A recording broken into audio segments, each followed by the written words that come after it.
All right.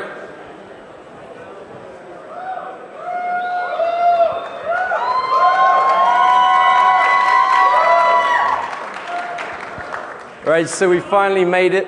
I want to give a big thanks to my mate Alex, who flew over from Europe. He road tripped the ATMs with me in an Escalade from San Jose to here. The whole time I'm thinking, please don't get pulled over, please don't get pulled over. 2 ATMs in the back of an Escalade and about 6,000 notes of novelty currency. What are you boys up to? You know? But we made it, we got them to the casino, so we're all good. The attraction to Target ATMs is fairly obvious. I mean, they're full of cash. But for myself, it's kind of part of a bigger picture and a bigger plan. And that's to explore systems that, when compromised, have direct and immediate consequences. You know, society relies on various proprietary systems, whether they be ATM machines, medical devices, smart meters, parking meters, or the computer system in a vehicle. It's important to research these systems, particularly they're often not designed with a secure methodology. As a result of that research, we can use that knowledge to design better and safer products in the future. So my goal. The goal of the talk is to spark discussion on the best ways to remediate and prevent the attacks that I'm going to be demonstrating. The goal definitely isn't to give a cookbook recipe on how to hack ATMs. You know, I find the process of finding vulnerabilities a little bit more interesting anyway. The journey, not the destination. Although the destination is pretty cool in this one. And I hope to change the way people look at devices that, from the outside, are seemingly impenetrable. So current attacks. The skimmer, which is certainly a fan favorite. Small overlay that slides over the card slot and the pin pads. Manufactured to blend seamlessly with whatever particular ATM it's manufactured for. Designed to both capture the track data on the cards as well as the pin numbers. And you know, technology in some of these is no joke. Data that gets transmitted over GPS. Some even have tamper protection. They wipe themselves when find out and send the remaining data back to the attacker.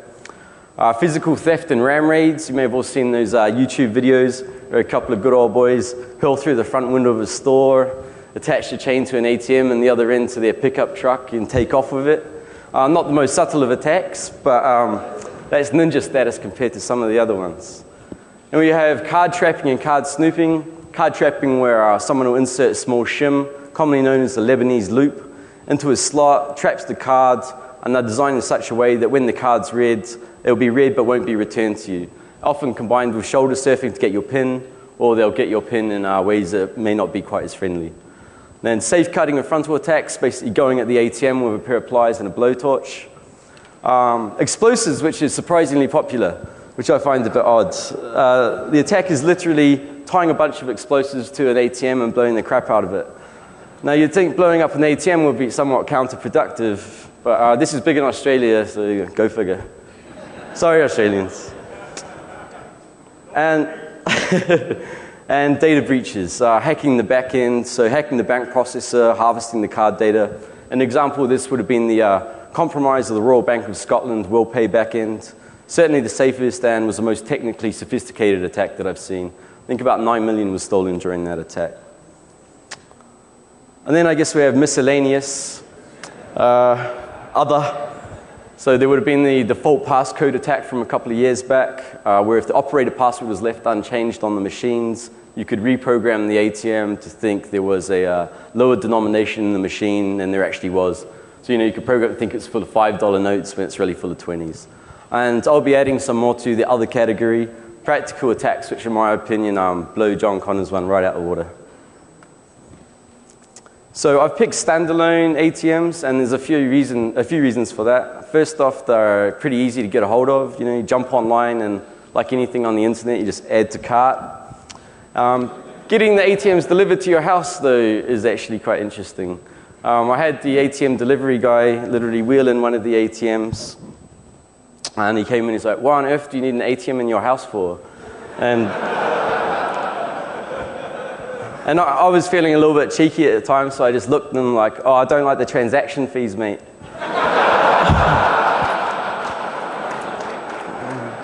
And he just kind of shook his head and went on his way. But also they're everywhere, you know, every bar, convenience store, market, and they're often in secluded areas. You know, they'll be out by the restroom, tucked away in corners. But I will be discussing attack methods for both standalones and hole-in-the-wall ATMs. I will go over walk-up style attacks, but then I'll shift focus to a far more important vector, and that's the remote attacks. And particularly what an attacker can leverage through a successful remote compromise. And when I say remote, I mean remote default, because that's the only way to roll, really. So just to get an idea of how popular these ATMs are, this is just one block on my street from a bit of a pub crawl. I must say my favorite is the guy who owns a Mexican restaurant here holding his bottle of Tapatio over the top of the ATM. It doesn't exactly look chuffed to be there though, but you know. So this is the standard specs of a new model retail style ATM, generally Windows CE running an ARM processor. New models support both TCP/IP and dial-up by default, optional wireless. When I say wireless, I mean CDMA, not 802.11, because so no drive-by ATM attacks, unfortunately. Thought it would be kind of cool to ride by and just have ATMs spit out cash. Although maybe the Grug could possibly do something with this. SSL support and a triple-DES encrypted PIN pad. So the PIN pad performs all the encryption within the device itself, has anti-tampering mechanisms, and I may talk a bit more about that beast a little later. So this is a typical ATM internals, a bit hard to see, but there's a receipt printer over to the right, a card reader, and there's a serial interface that leads down to the safe, which is wired to the dispenser. And there's various motherboard inputs, multiple USB, SD cards, the network connection, and some debugging ports. On this one, there's actually a cover in there that's protecting the circuit board. I simply just removed it for photo purposes, but I guarantee both of these ATMs are completely untouched and completely unmodified. Now, funnily enough, all the ways that an ATM talk could possibly be disrupted, it was actually almost my cat who took it down for me. I had a USB keyboard plugged in, and he was chasing a moth or something, and he ripped out the USB port and then pulled out the processor plug-in at the same time. But luckily, the only damage was the USB plug that was easily soldered back in. But anyway, bad kitty. So in my opinion, a presentation shouldn't really be a full-blown technical tutorial. So I'll be following up later with a white paper that goes into more technical details. But rather than digging deep into the ins and outs of CE internals, I thought I'd sum up the security hurdles I faced with this quote. We were concerned about protection, but not about security. We weren't trying to design an airtight system like Windows NT. And this was from Thomas Fenwick, who was the creator of the Windows CE kernel. And this quote came from a book called Inside Windows CE, which is interviews with the core developers of CE. And it's an interesting read on the design approach that was taken, but essentially there were not many roadblocks. There'll be the technical information, I think, lends itself better to a white paper, which I'll be following up with. So before we can even think about giving that dude from Terminator 2 a run for his money and actually start devising attacks, the first step is to be able to interface with the ATM and gain access to the file system. Because once we have access to the file system, we can then pull the executables and be able to do some reverse engineering. Now, unfortunately, when the ATM boots, it boots directly to its own proprietary application, so there's no Explorer shell. And we need a shell to be able to make things easier. Originally, I suppose naively, I thought I could just plug in a keyboard and Alt-Tab, but of course that wasn't to be the case. But to get a shell, we'll need to have Explorer execute at boot time. So the CE application boot sequence is fairly straightforward. The kernel NKEXE runs filesys.exe, filesys sets up the registry and file system, and then it executes the applications that are listed in the registry key, HKLM and net. So the trick is to patch the application we want executed into that boot list. So of course we want to get Explorer into the boot list, and there's two approaches basically. The first approach assumes you have a copy of the CE ROM image. The registry file can then be extracted, modified, recompiled into the image. This requires a way to rewrite the flash, whether it be serial, Ethernet, JTAG, or what have you. And the other approach is to patch in Explorer while you're debugging. And this, of course, requires some sort of debugging capability, JTAG, Ethernet, serial, etc. So I decided to go with JTAG because it's a fairly straightforward way to accomplish our goals. JTAG is a hardware debugging interface, which essentially gives you unrestricted debugging access to the processor core. Now, the hardware to do this used to be pretty pricey, but these days with OpenOCD and some of the open source projects, you get the needed hardware for less than $100. Now, with JTAG access, you can remotely debug with GDB, debug the kernel, the bootloader, and so on. Now, JTAG has been talked about to death, and I won't dwell on it. There's a lot of resources online with a lot more information. So here's just the hardware debugger connected to the motherboard. Now, it's probably obvious, but the use of hardware debuggers and things of that nature have absolutely nothing to do with the ATM attacks that I'll be demonstrating. They're simply used to initially gain access so we can then go on to find real vulnerabilities. But speaking of JTAG, I actually learned a valuable lesson when I was messing with one of the ATMs. I had the JTAG hooked up and I was screwing around, and I accidentally wiped out a massive chunk of the firmware and overwrote all the ATM files on it. Now, at the time, I couldn't get a hold of the software to reflash it because I wasn't an ATM distributor. So I actually had to call a licensed ATM technician to come around to my house. Now, 3 guys arrive, and of course they ask again, you know, why are these ATMs in your house? And I said, oh, I haven't moved them into my store yet, and all this type of thing. But anyway, so what happened? How did you remove all this? I said, oh, I had it on a card. I was trying to change a splash screen, and it all just wiped out. He's like, yeah, no, they'll do that. They'll do that. And he, you know, so he starts going to work on the ATM, and I'm like, firmware, what is that, mate? You know, acting completely stupid. He ends up teaching me a hell of a lot about hacking ATMs. I got his business card. We kept in touch. Unfortunately, after this presentation, that relationship may be severed. Oh, yeah, so the lesson is always back up the firmware first. So now that we can debug, we need a way to inject. With the debugger connected, simply set a breakpoint on create process. And the offset was found by simply dumping the memory from the ATM and just doing a byte compare to an offline version of core DLL. Now, when working with the ARM processor, the parameters, when they're passed to a function, are passed in registers before they utilize the stack. So R0 will have the first parameter, which is the executable, what you want to execute. We simply replace that string with what would normally be the ATM executable and override with explorer.exe. Now, if Explorer doesn't exist on the image, then you can just put a copy of Explorer on a removable drive and pass that full path to create process. And so then you get a shell on the ATM. When I first was playing around with the ATMs, I was quite excited just to have a little shell on them, so I had them playing movies and whatnot. But not really surprisingly, ATMs are pretty crap for playing movies. Slow frame rate and the 6-inch screen, so it will not be replacing the flat screen. So now with Explorer, we can plug in a USB drive and a keyboard and copy off the files for reverse engineering. Then we can modify the registry so Explorer will always boot. Now, remote debugging with JTAG over GDB is not the ideal way to debug a Windows machine. So the next step is to set up a better debugging environment. And there's a way to debug Windows CE applications without having ActiveSync installed. And that's to debug with Visual Studio over Ethernet.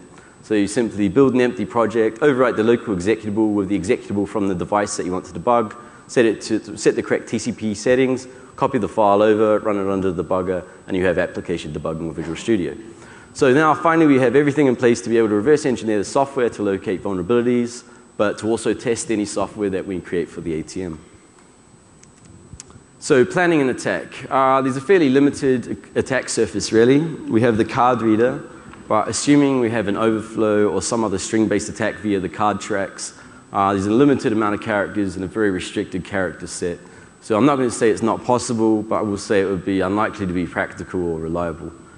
The keypad, another long shot, but maybe there's possible master passwords or backdoors left in by the developers. Then the network, so any open ports, an answering phone line, any options for a remote attack.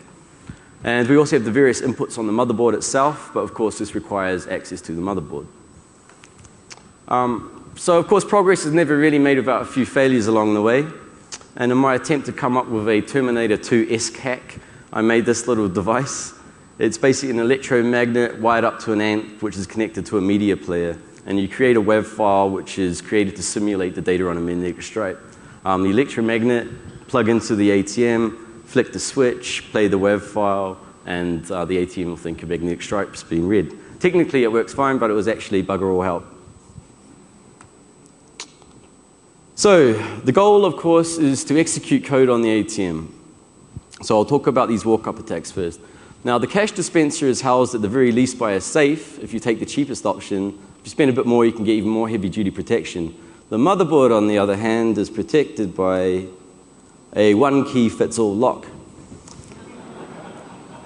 And this is actually standard practice across the board. And these keys, like almost everything else on the internet, are easily available to add to cart. And funnily enough, there used to be Diebold keys last year when I was looking, but they've since vanished. But I'm sure with a little creativity, they could be found. But as you can see, most manufacturers take this approach. So the walk-up attack. So now with your master key, you have access to the USB slots and what other inputs. So you can pop open the motherboard compartment, insert a USB key in a couple of seconds, a lot faster than installing a skimmer, right? Now, even though the attack time here is short, there's still the possibility of being detected. But, I suppose that's a great thing about these retail and standalone type ATMs. They're out by the restrooms, they're out of sight, off by the Siggy machine or something. And I suppose then there's that also psychological aspect of using an ATM machine. It's kind of considered rude to look over someone's shoulder. And unless, of course, you're a criminal, and then he would probably learn a trick or two anyway. Now, all ATMs need a way to upgrade their firmware. And this is most often leveraged via the removable drives. So the ATM application checks the drive for a valid upgrade. If a valid firmware is found, upgrade, and store whatever we decide to add in there. Now, of course, the firmware is typically a proprietary format. There are checksums, encryption, and the algorithms are easily figured out by reversing the code on the ATM side. So once you can create your own firmware package that adheres to the correct format, well, then you can upgrade. But upgrade with a few modifications, of course. Now, the most important attack is the remote attack. Now, most, if not all, ATMs that run on a Windows-based OS support some form of remote monitoring or remote configuration. So this allows you to log into your ATM remotely, review or change the settings, get stats, change the splash screens, and so on. Another quite useful feature is the ability to remotely upgrade the software. Now, this is sometimes a feature, but always something you can leverage if you have a vulnerability. Now, obviously, authentication is required to be able to do anything useful.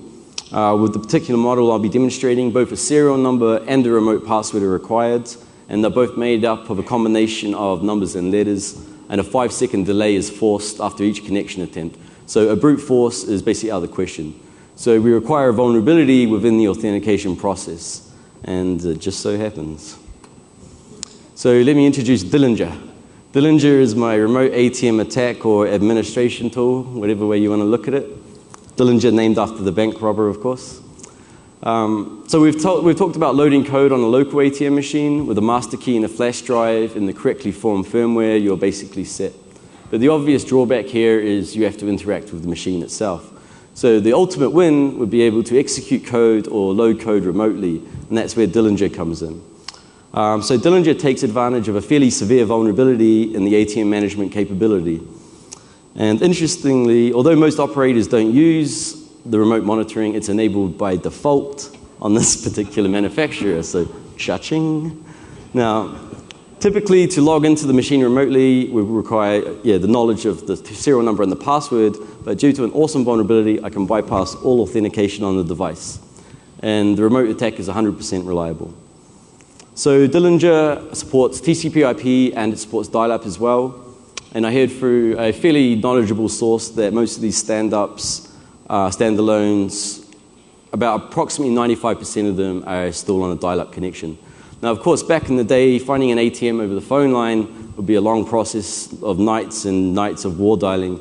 But thanks to tools like HD Moore's Warvox, you can map out modems on Exchange in a matter of hours. Then write a custom tool to find the ATM responses, and you're away.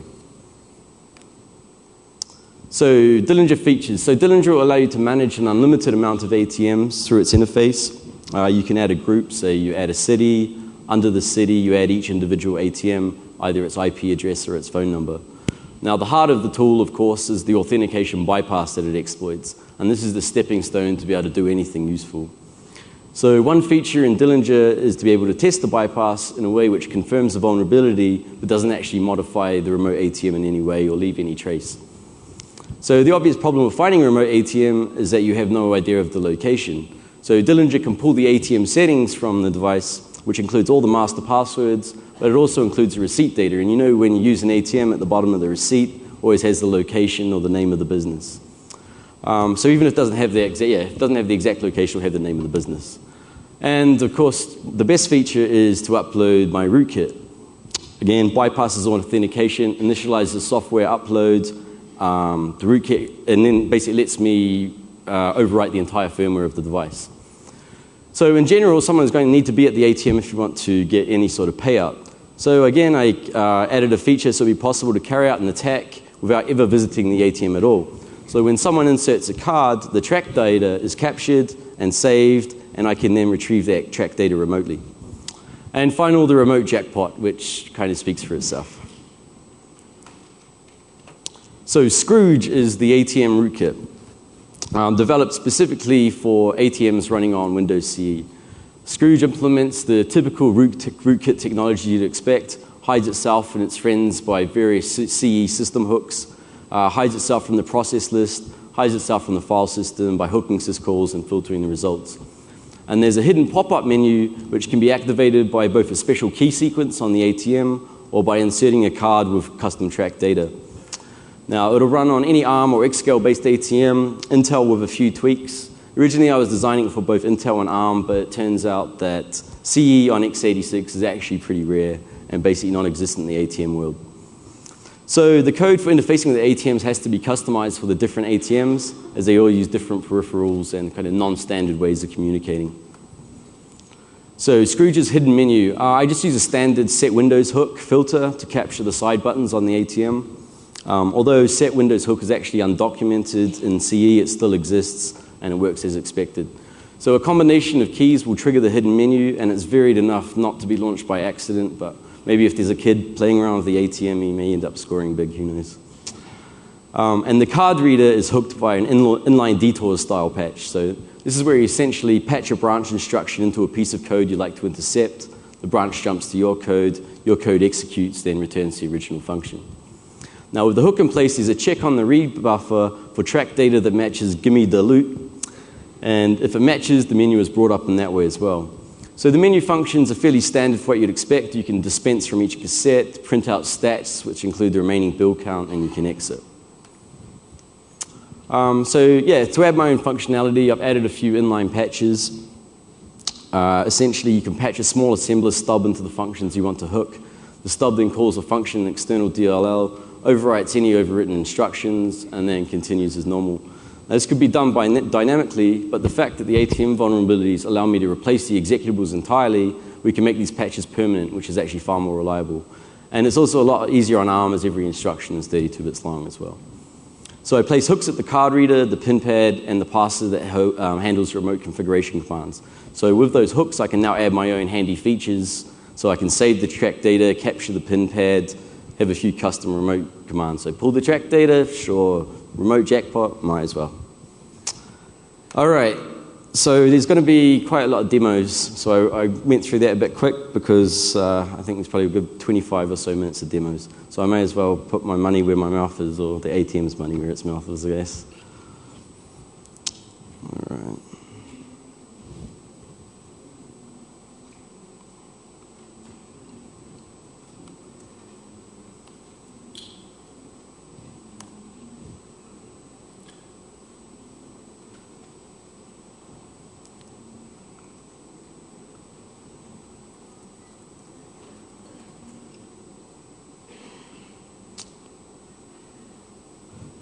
Okay, so this is Dillinger's interface. We can add a group, so we'll say Black Hat. Add an ATM, Barnaby's ATM. Location, on stage at Black Hat. And Dillinger supports both dial-up and TCP/IP. So in this case, I'm using TCP/IP, of course. By the way, just to reiterate, this is by default. Remote functionality is enabled on all of these ATMs as they ship out. This one here, at least, not the other one.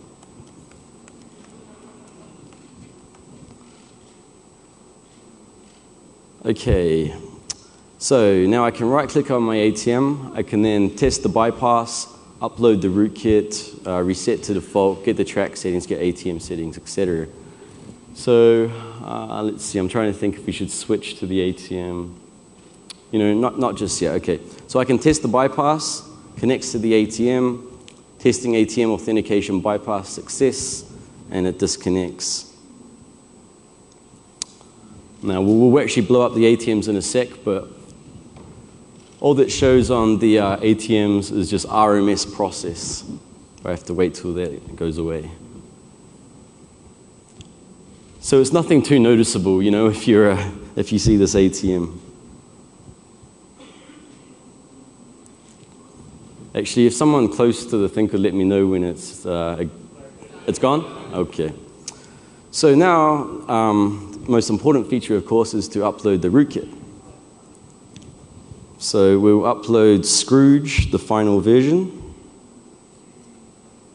Connects, sends a bypass successful, initiates upload, and it's uploading it to the ATM now. This is bypassing all authentication in the ATM and by default.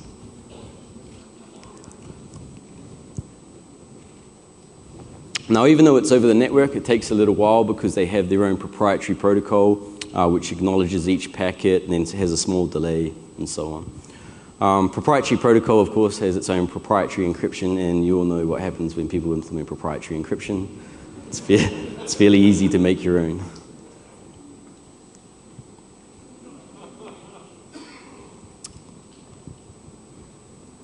Okay, so when it finishes uploading, the ATM should reboot. And if we could flick to the ATM now on the screen. All right.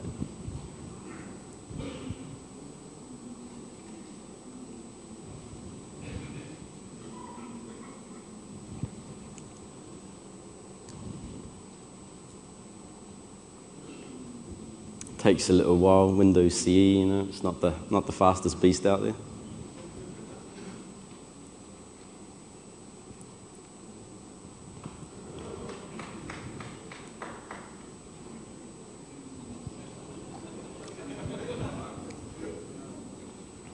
Yeah, if we could just pan out just a bit too.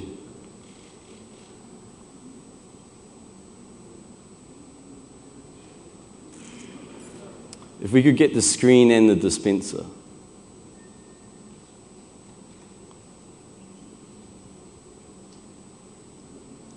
Yeah, that's cool. What's that? Oh, they'll be spitting money, mate. Don't worry about that.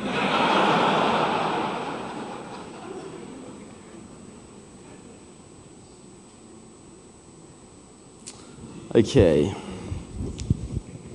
Make sure I have my little card here. So as I said, there's two ways to get the remote menu or the hidden menu to pop up. One is with a special card with the track data. So if we insert. Okay. I always say it's 100% reliable, and why doesn't it work? There we go. Okay, so that card now has popped up my hidden menu. You can dispense 50 bills from A, B, C, or D, which are the 4 cassettes in the dispenser. You can print statistics, which give you the master passwords and so on, or you can exit. So I'll just dispense 50 from the first cassette.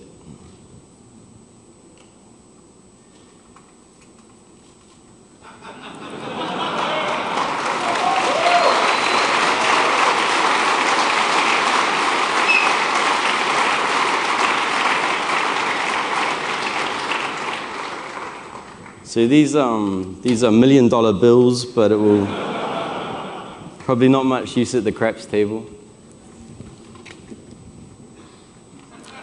The other one will spit out a bit better currency. Okay, so now we can exit, and I said there was a key sequence which you could also enter to pop up their menu. These buttons are a bit buggered. Try that again. I've obviously pressed these buttons a fair few times. There we go. So we can exit from there too. Okay. So can we cut back to the computer? Okay, and it'd be nice to know where this ATM actually is as well. So we can retrieve the ATM settings, connects, retrieves the settings, and saves them to disk.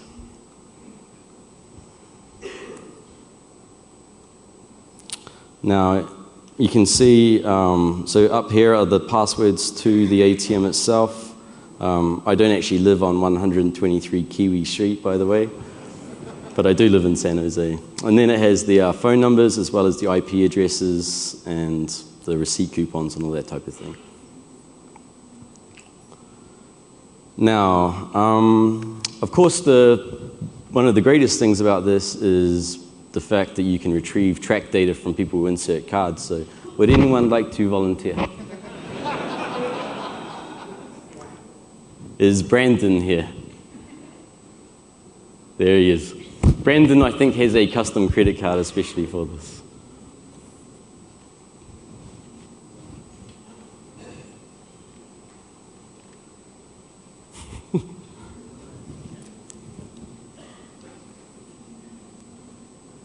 So can we flick to the ATM again, please?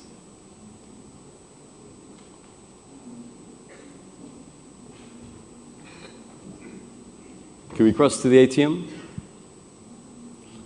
Okay, so just insert your card as you normally would use an ATM. Could you zoom into the keyboard, please? All right, thank you, sir. So back to the computer, please. So now, let's see if we can get the track data that he just inserted. Connects, retrieves the Stripe card data, saves it to disk. Okay, so you can actually see from the first one was the Gimme the Loot, where I was actually had my demo cards. And then the next track data, this doesn't look like a credit card, Brandon. Dr. Raid of the Buster Cardi with the card leet.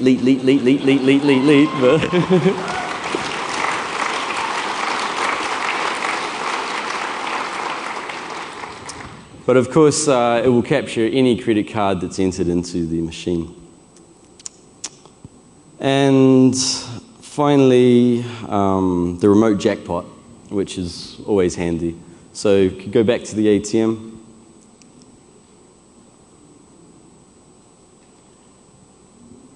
Issue the jackpot command. We have a winner.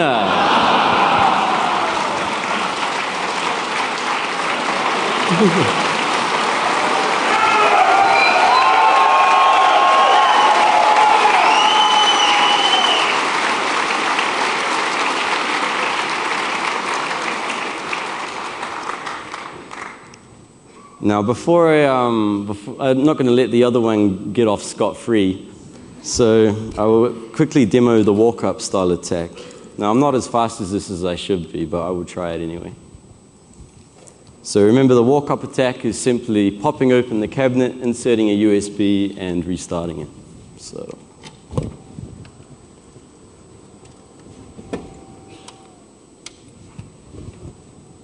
Right, so that's the attack done. I wouldn't be spotted if I was out by the restroom.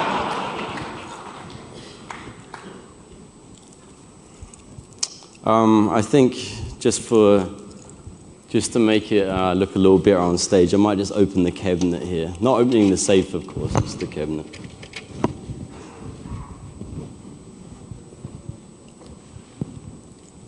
So the other attack was somewhat practical. This one, you'd probably end up on World's Dumbest Criminals, as you'll probably see soon. Okay, so it boots. Right now it should be reading the firmware off that USB drive.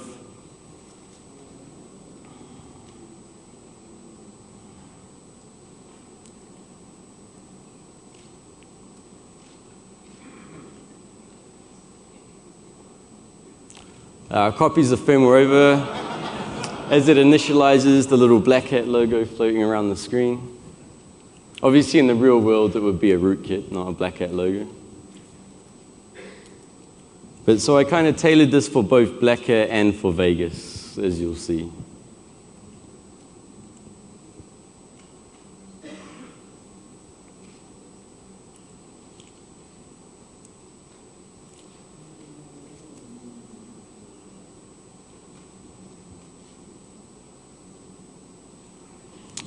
ARM9 processors are not the fastest.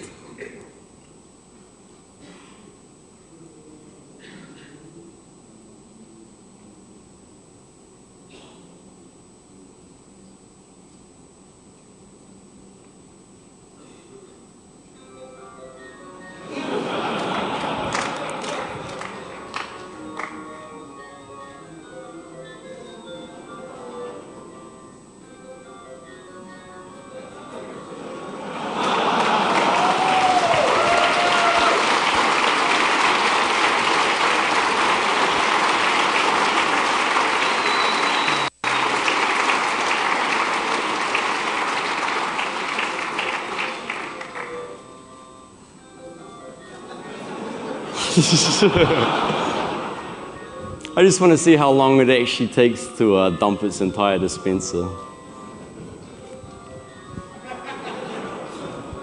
It will start with $1 million bills, and it's going to switch to IO active currency, which also doubles as invites for the party. So.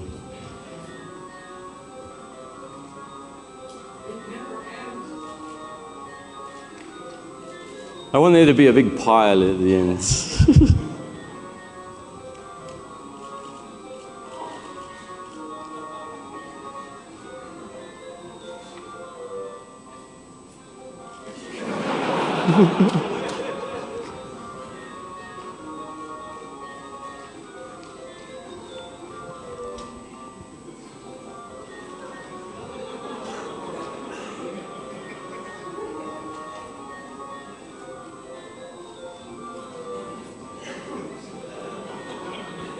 It still hasn't got to the IO active currency. I should have put that first, I guess. Okay, hold on.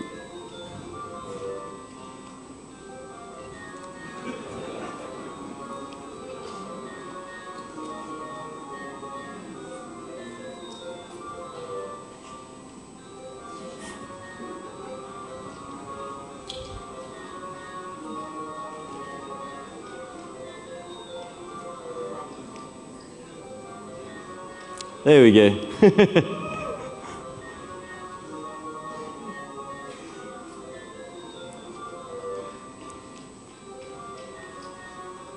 Okay, we can probably flick back to the presentation now.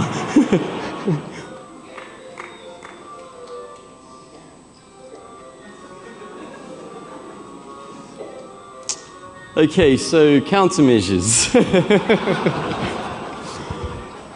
The obvious physical, I may just disconnect the sound really quick.